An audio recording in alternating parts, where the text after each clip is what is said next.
What's up, everybody? Aarick Urban back again with another episode of Peep Game TV. Here with my man Paul Colabufo from Believe in Syracuse. He's here to talk about their 4th birthday party that they just had. Talk a little bit about the organization. If you guys aren't familiar with it, they're doing a lot of cool things and future projects, and just talk about Believe in Syracuse.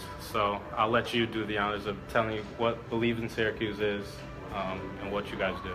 Sure. Well, with Believe in Syracuse, I think the name says a lot. We're a not-for-profit, and we want to do something and make it really fun. Cool. Sorry about that. A little technical difficulties, and we're back. So are you from Syracuse? Are you a Syracuse native? Yeah, born here. Okay. And when did you get involved with the organization? Very beginning. I was there at the very first Believe in Syracuse meeting. Consisted of myself, John DeSantis, and 2 other people. Okay. So, 4 years ago, there was 4 of us. And at this 4th birthday party, there were 1,200 people there. Wow. Which was something that was really inspiring to me because, I think it says that if you go out there and do something good, it matters, and people will follow suit and also do good things. And that's what's so really inspiring to me about it. And talk a little bit about the party itself. What organizations were there? What kind of cool things did you guys do there? So we had it at the Most. Okay. So it was a lot of fun, kid-friendly. You could bring the whole family. There were 80 businesses there in total. So we had all kinds, anything you can imagine, from like Dinosaur Barbecue was out there giving free samples to breweries, to wineries. There was a stand of Girl Scout cookies. Cool. Just kind of all kinds of different things, local places, people doing good things in Syracuse. So you could kind of go and check all those out. And we had some fun games, a Syracuse Jeopardy. We had some speeches. We gave out an award to Carrie Lazarus for all the work she does with young talent in Syracuse. Right. An award to Symphoria for bringing the symphony back to Syracuse. And that was mostly what there was. Yeah. So let's talk about Syracuse in general. Have you done a lot of traveling? Have you gone to different cities? Good amount, yeah. Yeah. So, would you say Syracuse gets a bad rap, just in general? Because I work for Syracuse.com. You can imagine the comments that I see on a daily basis. And for me personally, I think it's a great town. It's a small, big town. There's great people here, great stories all the time. But some people may think that it may not be the best, and some people may think it gets a bad rap. What is your take on that? So for me, I moved away from Syracuse to go to college and law school. Okay. And once I graduated from law school, you have to decide where you want to take the bar exam, and that's where you can practice law. So that's pretty much where you got to decide where you want to live. Right. And I could have lived anywhere in the country, but to me, I always wanted to come back to Syracuse because I love Syracuse. I think it's a great place to live. I think you're right. I think Syracuse does get a bad rap a lot of the time, because there was a pretty long decline happening in Syracuse. You look back at like the 70s, 80s, 90s, those were down times, and I think sometimes people don't realize that those days are over, and now we're going up. And right. U.S. World and News Report just named us one of the top 3 up-and-coming cities in the country. That decline is done, but sometimes people aren't paying attention. Right. And I think that's where the bad rap comes from. But my favorite thing to do is talk to people who are not from Syracuse and who don't live in Syracuse, and to show them around and see what they think. Right. And it's almost always people that don't live here have a more positive opinion of it than people that do live here. So I think there's a little something wrong with that. It shouldn't be that way. The people that are buying the product and who have made a life here should be the people that love it the most. And that's part of the reason why we formed Believe in Syracuse. Right. Exactly. Some people go off, old headlines, go off just what people say without looking at the growth that's happening.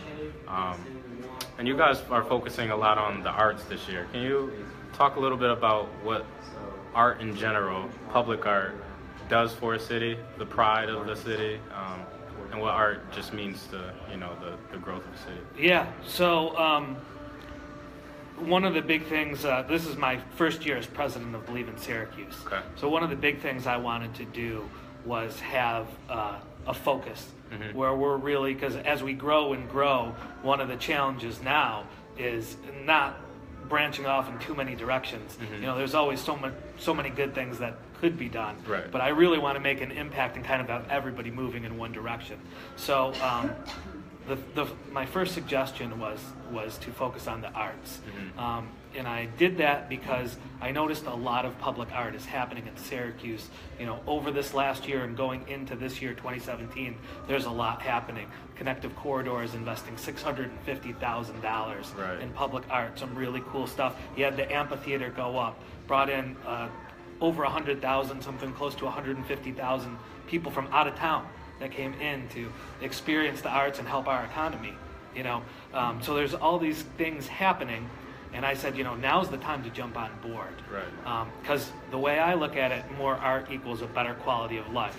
But at the same time, you know, what do I know? So I really did, you know, do the research. I read some studies and found out what, you know, educated people who are, you know, really trying to get the facts of what it does. And I read a study that said, you know, art in school helps better performance academically. I read a study that said, shows how art can revitalize neighborhoods. I read a study that proves how art increases the economy.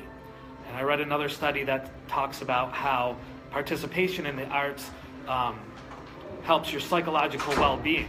So I'm thinking to myself, you know, better schools, better economy,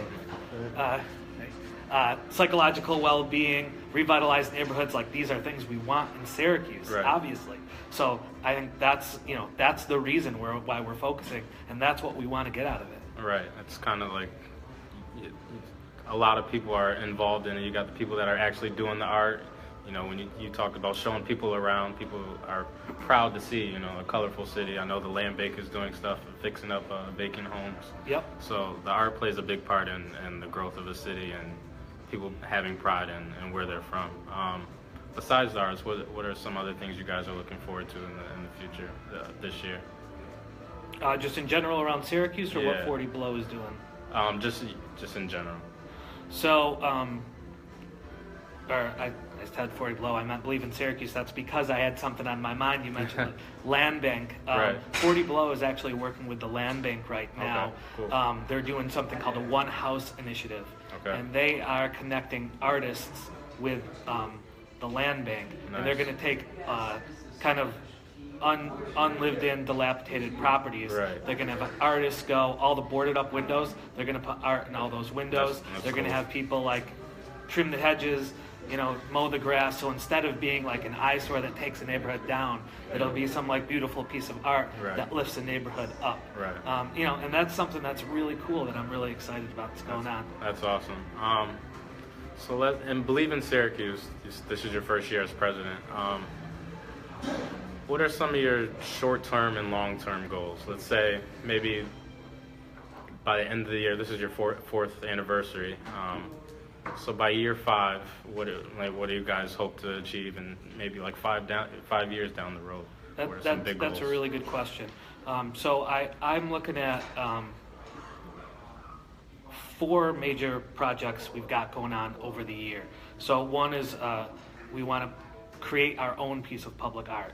So we want some, like, you know, fairly iconic piece of public art that we fund, and that, you know, we want to use local artists to come up with the details, the creativity, but we want to fund it. So we want to be part of that, and I think that's probably like goal number 1. Number 2, we want to encourage people of Syracuse to support the arts. So we came up with a passport for the arts. So I read about that. Yeah, they're just little passports. We're going to be handing them out at events all around Syracuse all year long. And it's going to lead you to 6 different places. And if you go see them all, you're going to be eligible to win a prize. And you go see them all, you're going to hear music, you're going to see paintings, sculpture, ceramic, street art, you know, all different kinds, all the spectrum. And hopefully you'll leave with like a really good understanding, or a much better understanding of the Syracuse art scene. So that's probably number 2. Number 3, we want to encourage people to get into the arts themselves, especially like young artists that maybe have some talent and might want to get in, but maybe don't have like that person believing them or a break. So we're going to create, we're calling them creativity crates. So basically crates filled with art supplies that we're going to purchase and kind of hide around town and give like scavenger hunt things, have like young, talented artists that could use the equipment, put it to good use. We'll have them go around, find it, and then we'll have them make a piece of art, and the Everson is on board with us. They're going to hang it up right at the Everson. Nice. We're going to have a reception for them. People can come meet the artists. Now we're going to auction it off so they can make some money. Nice. And have a real like professional artist experience, and hopefully that way encourage people to like continue on in the arts. So we want to do that.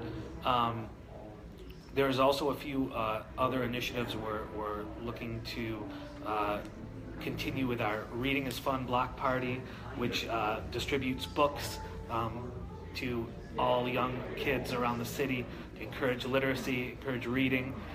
So we want to go down that road. And then finally, at the very end of the year, we do something in conjunction with 40 Below called Come Home to Syracuse. And that is where we get a bunch of employers that are hiring around the city. Another reason they get a bad rap, people say there are no jobs, but I think we added 18,000 jobs this last year. So there are a lot of really good like career type jobs that employers are dying to give away. So we get them all together, and then we just say, hey, if you're home for the holiday, visiting family, you want to move back here, you think, come to this event, see that there's jobs, talk to these people, maybe you never know. So we want to bring people to Syracuse through that. So I think those are kind of, as we go along the year, all of our goals for this year.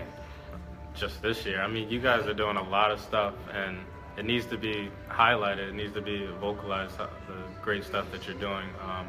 So how can people get involved? What's the next step if they see this and want to do something right now? So, one of the reasons we're able to do all those things is because we've had a lot of volunteers, and not really just volunteers, but really people that really got active and got out and did some work to do good.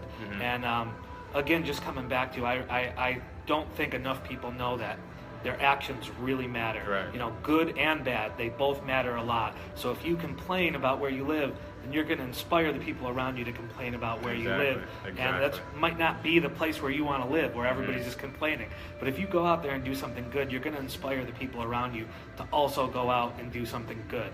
So I really highly encourage people to get involved. And it's really pretty easy. We have several committees. And you can just go on believinsyracuse.org, look up any of the committees, come to any of our events, get on our email list, and trust me, we'll be saying what's going on and how you can get involved. And it does make a difference. It really does help. It definitely does. Thank you for joining me. Thank you for all your work you guys are doing. Do you know your Twitter? Is it @BelieveInSYR? I think it is. Yes. SYR. Yes. And on Facebook, it's Believe in Syracuse. Yep. Like the page, get involved, stay on top of the events that you guys are doing. Thank you, Paul, for joining me. Thank you. I appreciate it. Yeah, no problem. That's a wrap for Peep Game TV. Till next time.